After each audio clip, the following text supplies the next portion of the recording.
Sunday morning எல்லாத்துக்கும் happy Sunday, happy வீக்கெண்டுங்க.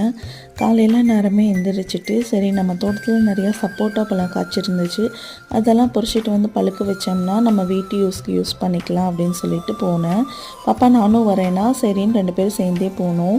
போகிற வழியிலேயே மாட்டுக்கட்டுத்துறையில் வக்கிப்பிலெல்லாம் எடுத்து பாக்ஸில் ஃபில் பண்ணிக்கிட்டோங்க.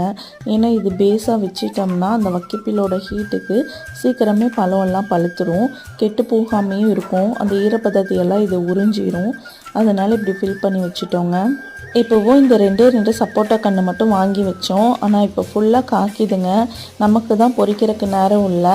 அதை அணில், வவ்வால் இந்த மாதிரியெல்லாம் சேதம் பண்ணிட்டு போயிடுது. சரி இந்த டைம் நம்ம ப்ராப்பராக பொறிச்சு வச்சு பார்க்கலாம் அப்படின்னு சொல்லிட்டு தான் பறிச்சிருந்தோம். அரௌண்ட் ஒரு 2-3 கிலோ கிட்ட பறித்து பாக்ஸில் கொண்டு வந்துட்டு திருப்பியும் பாக்ஸ் மேலே வக்கிப்பில் வச்சு க்ளோஸ் பண்ணிட்டோம். ஒரு 2 to 3 days கழிச்சு நம்மளுக்கு இதோட ரிசல்ட் தெரியுங்க. தேங்க்ஸ் ஃபார் வாட்சிங் திஸ் வீடியோ. பாய்.